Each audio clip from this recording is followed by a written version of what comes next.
کہ ہم یہ ثابت کرنا چاہتے ہیں کہ جیسے بہت سارے مغربی مفکرین نے اور مورخین نے جو ہے یہ دعویٰ کیا ہے کہ ایسا نہیں کہ مسلمانوں نے آ کے عرب کو سویلائزڈ کیا ہے، نہ، عرب پہلے سے سویلائزڈ تھے، کہ 4-5 مثالیں ہم نے پچھلے دروس میں پڑھی ہیں۔ ہم اب ایک قرآن مجید کی مدد سے اور ایک خود اس زمانے کے جو بہرحال سب سے بڑے عالم لوگ تھے جو عرب سوسائٹی کو سمجھتے تھے، معاشرے کے اندر رہتے تھے، اور گویا عرب کے سرداروں میں سے سردار تھے کہ جن کے آج بھی پوری تاریخ جن کے گرد گھومتی ہے، اور چاہے وہ لکھنے والے رائٹر جو ہیں مسلم ہوں یا غیر مسلم، وہ اس بات کے معتقد اور معترف ہیں کہ تاریخ اسلام کے اور تاریخ کے یہ ہیرو ہیں۔ ان ہیروز کی زبان سے اور اس ڈیوائن آسمانی کتاب سے ہم یہ بہرحال ان کا جو دعویٰ ہے کہ جو اس لیے انہوں نے کیا ہے کہ مثلا اسلام نے آ کے کوئی نئی تبدیلی برپا نہیں کی تھی، بلکہ پہلے سے وہ تہذیب یافتہ تھے، تو اس کو ہم مختلف دلائل سے جو ہے وہ ثابت کر رہے ہیں کہ نہیں، جس طرح یہ مغربی مفکرین اور مورخین کہہ رہے ہیں اس طرح نہیں تھی بات، بلکہ واقعاً یہ سویلائزڈ نہ تھے، تہذیب یافتہ نہ تھے۔ مثلا آج ہم اسی بات کو ثابت کرنے کے لیے تاریخ کا ایک اور واقعہ کہ جو اسد بن زرارہ، یہ 2 قبیلے تھے، ایک قبیلہ تھا اوس اور ایک تھا خزرج۔ تو یہ جو اسد بن زرارہ ہے کہ ان کے درمیان سالیان سال، یعنی سمجھ لیں کہ شاید 100 سال سے بھی زیادہ ایک جنگ چلی آ رہی تھی۔ تو ایک دفعہ یہ اسد بن زرارہ یہ مدینے سے مکہ میں گیا کہ وہاں پہ جائے اور جا کر کیا کرے، اہل مکہ سے مدد لے اور اپنے دشمن کے مقابلے میں ان کی فوج کو، ان کے لشکر کو کیا کریں، لے آئے، کہ جس سے ان کی فوج زیادہ ہو جائے گی اور دشمن کی کم، اور یہ ان کے اوپر غالب آ جائے گی۔ تو کہتے ہیں کہ جب یہ مکے گیا تو وہاں پہ اس کی عتبہ ابن ربیعہ سے ملاقات ہوئی۔ عتبہ ابن ربیعہ کون تھا؟ عتبہ ابن ربیعہ ابو سفیان کا سسر تھا، اور اس کی بیوی جو ہندہ تھی اس کا وہ باپ تھا، اور اس کے بڑے مشہور 2 بیٹے ہیں، ولید ابن عتبہ اور شیبہ بن عتبہ۔ یہ جو تینوں باپ بیٹا ہیں یہ غزوہ بدر میں حضرت علی کی تلوار کے سے کٹ گئے تھے، ان تینوں کو حضرت علی نے قتل کر دیا تھا غزوہ بدر میں۔ لیکن یہ عرب کے بہت بڑے نامینیٹ سردار پونجی پت لوگوں میں سے تھا۔ یہ جا گیا وہاں پہ عتبہ ابن ربیعہ کے پاس گیا، کون جی؟ اسد بن زرارہ۔ جب وہاں پہ گیا تو اس نے جا کے مثلا یہ کہا کہ اس طرح سے مجھے مدد چاہیے آپ کی۔ انہوں نے کہا کہ ہم آپ کی مدد نہیں کر سکتے۔ انہوں نے کہا وجہ؟ انہوں نے کہا کہ آج کل ہم خود ایک اپنی اندرونی مشکل میں گرفتار ہو چکے ہیں، دوچار ہیں۔ اس نے کہا تمہاری اندرونی مشکل کیا ہے؟ کہا کہ ہماری اندرونی مشکل یہ ہے کہ مثلا ہمارے ہاں ایک جوان ہے، بنو ہاشم قبیلے سے اس کا تعلق ہے، اور وہ ہمارے خداؤں کی توہین کرتا ہے، اور ایک اندیکھے خدا کے پیچھے ہماری قوم کو لگاتا ہے، اور ہمارے آباء و اجداد کو بے وقوف کہتا ہے کہ وہ جاہل تھے کہ جو ان بتوں کی پوجا کرتے تھے۔ تو وہ اتنے اخلاق والا ہے کہ لوگوں کو اپنے اخلاق کے ذریعے جو ہے وہ جذب کرتا جا رہا ہے۔ لہٰذا ہم اس کے ساتھ پہلے نمٹ لیں، پھر کوئی آپ کی مدد کریں گے۔ تو اس نے کہا کہ وہ ہے کہاں پہ؟ تو اس نے کہا کہ وہ جو ہے وہ موسم حج میں شیب ابی طالب سے باہر آتا ہے اور حجر اسماعیل پر بیٹھ جاتا ہے اور لوگوں کو اپنے آئین کی طرف کیا کرتا ہے؟ دعوت دیتا ہے۔ بس اسد پیش از آن کے بسران دیگر قریش تماس، اسد نے یہ سنی بات تو اس سے پہلے کہ وہ قریش کے دوسرے سرداروں کے پاس جاتا کہ ان سے مدد مانگے، اس نے فیصلہ کر لیا کہ یہ تو خود گرفتار ہو چکے ہیں، یہ تو خود ایک مشکل میں گھرے ہوئے ہیں، انہوں نے میری کیا مدد کرنی۔ اس نے فیصلہ کیا کہ ٹھیک ہے میں مدینے واپس جاتا ہوں، مدینے بازمی کرتا ولی او بے رسم دیری نہیں عرب علاقے مند شد کہ خانه خدا را زیارت کند۔ البتہ عربوں کا ایک پرانی رسم آ رہی تھی کہ وہ جب مکے میں آتے تھے تو بہرحال وہ مکے کا طواف کرتے تھے اس کعبہ کا، اور کعبے کا مثلا زیارت ضرور کرتے تھے۔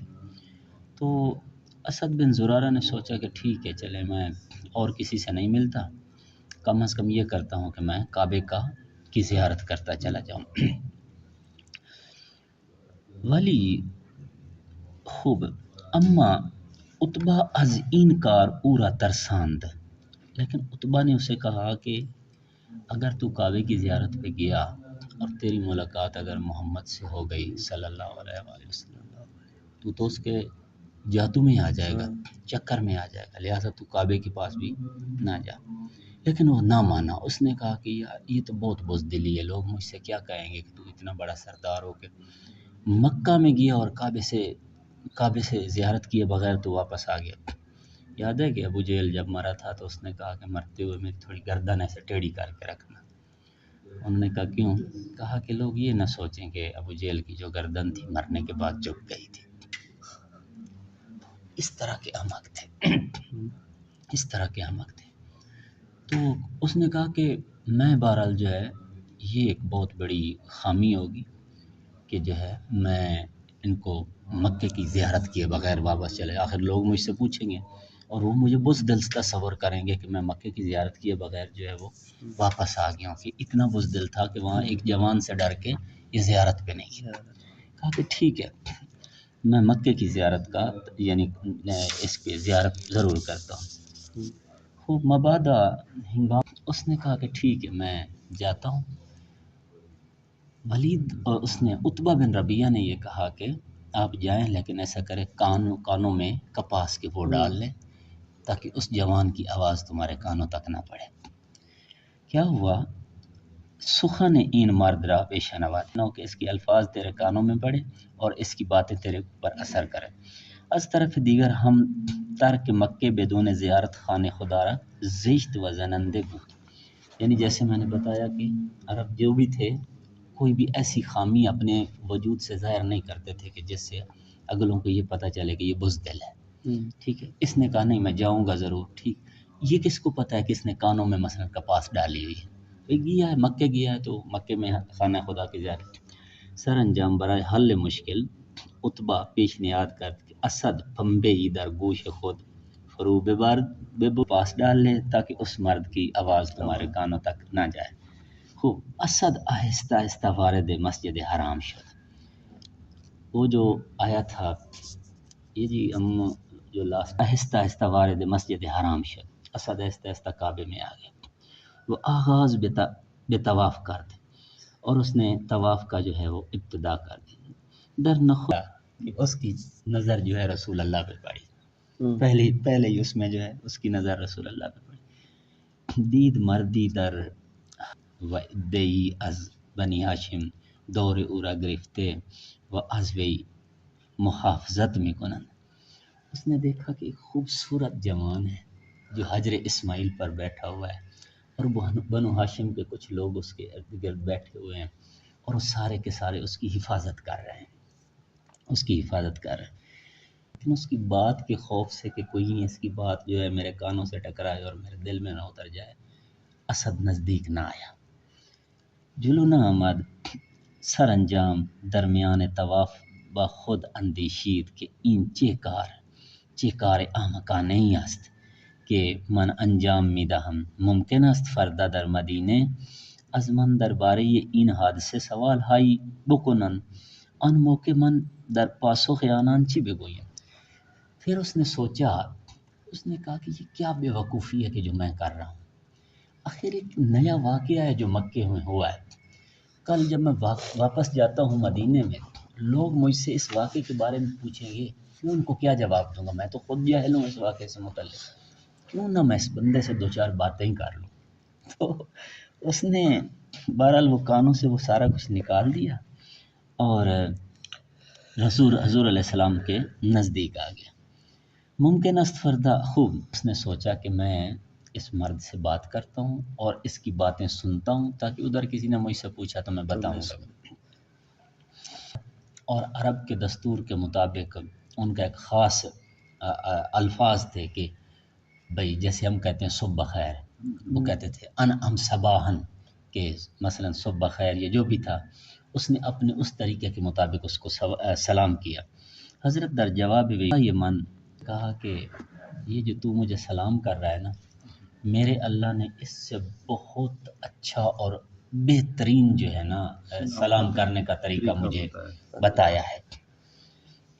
وآن این است کہ بگویم سلام علیکم، اور وہ یہ ہے کہ میں آپ کے یہ کہوں کہ آپ کو یہ کہوں کہ آپ پر اللہ کا آپ پر سلام اور رحمت ہو، تو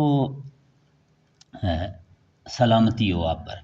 انگا اسد از آداف پیمبر در میں حضور علیہ السلام نے سورہ انعام کی 152 اور 153 آیتوں کی تلاوت کی کہ جس میں جتنی بھی عرب کی جہالت تھی ان دو آیتوں کے اندر واضح نظر آتی ہے کہ یہ عرب کس قدر جہالت کی گہرائیوں میں ڈوبے ہوئے تھے۔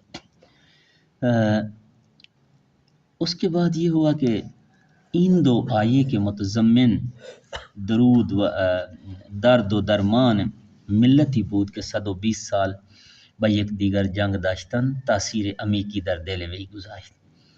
ایک طرف یہ تھی کہ ان دو آیتوں میں عرب کی جہالت کا واقعہ تھا، دوسرا یہ کہ انہی دو آیتوں میں اوس و خزرج کی لڑائی کا حل بھی تھا، یہ جو پچھلے 120 سالوں سے آ رہی تھی۔ جیسے ہی اس نے یہ دو آیتیں سنی تو اس کے دل کے اندر وہ اتر گئی۔ اس نے کہا کہ میری تو مشکل کا حل یہی ہے جو یہ بتا رہے ہیں۔ اس سے پہلے کہ مسلمان ہو جائے اس نے سوچا کہ جو سفر کر کے آیا ہوں بجائے اس کے کہ میں لشکر مانگوں، یہ میرا حل یہی ہے مشکل کا۔ اس بات نے اس کے دل میں بہت اثر ڈالا، لہذا فوراً اسلام آورد و تقاضا کرد کہ کثیرہ بعنوان مبلغ، مسلمان ہو گیا وہیں پہ، اور اس نے کہا کہ ایسا کریں کہ آپ اپنا کوئی نمائندہ ہمارے پاس بھیجیں جو فقط مجھے نہیں ہماری پوری قوم کو آپ کا آئین اور آپ کا دین جو ہے نا وہ سمجھائے۔ آپ کے دین میں بہت سکھ ہے اور آسانیاں ہیں ہمارے لیے اور ہماری مشکلات کا حل ہے۔ حضور نے چونکہ قصہ مختصر کرنا تھا، حضور علیہ السلام نے یہ کیا کہ حضرت مصعب بن عمیر کو مصعب بن عمیر یہ ان کو ساتھ بھیجا اپنا کہ جائیں گے، یہ قرآن بھی لوگوں کو پڑھائیں گے، وہاں اسلام بھی سکھائیں گے۔ مصعب بن عمیر کے بارے میں بس ایک جملہ میں ایڈ کر دوں، یہ غزوہ احد میں شہید ہو گئے تھے۔ ان کی خصوصیت یہ تھی کہ ہم شکل پیغمبر، یعنی شبیہ، دور سے لگتا تھا کہ ان کی شکل جو ہے حضور۔ یہی وجہ تھی کہ جب غزوہ احد میں مصعب شہید ہوئے تھے تو ابو سفیان اور انہوں نے کہا کہ محمد فوت ہو گئے، محمد مارے گئے، استغفر اللہ۔ تو حالانکہ وہ حضور نہیں تھے، وہ مصعب تھے۔ تو وہاں پہ پھر جو ہے مدینے میں بھی اسلام کا یہ واقعہ کیا کرتا ہے، یہ واقعہ اس زمانے کی جہالت اور ان کی لڑائیاں کہ کس طرح اوس و خزرج ایک دوسرے سے اور کس طرح وہ ایک دوسرے سے جنگوں کے لیے مدد مانگتے تھے، یہ ایک اور دلیل۔ کل ہم نے قرآن سے دلیل پٹ کی نہج البلاغہ سے، آج ہم نے تاریخ سے ایک دلیل دیکھا ہے کہ یہ بہرحال جس طرح سے مغربی مفکرین اور مورخین کہتے ہیں کہ یہ بہت بڑے سویلائزڈ تھے، نہ، ان کی یہ حالتیں بتاتی ہیں کہ یہ بہت زیادہ سویلائزڈ نہ تھے، بلکہ اسلام نے آ کے ان کو سویلائزڈ کیا۔ بالکل، صلوات علی محمد۔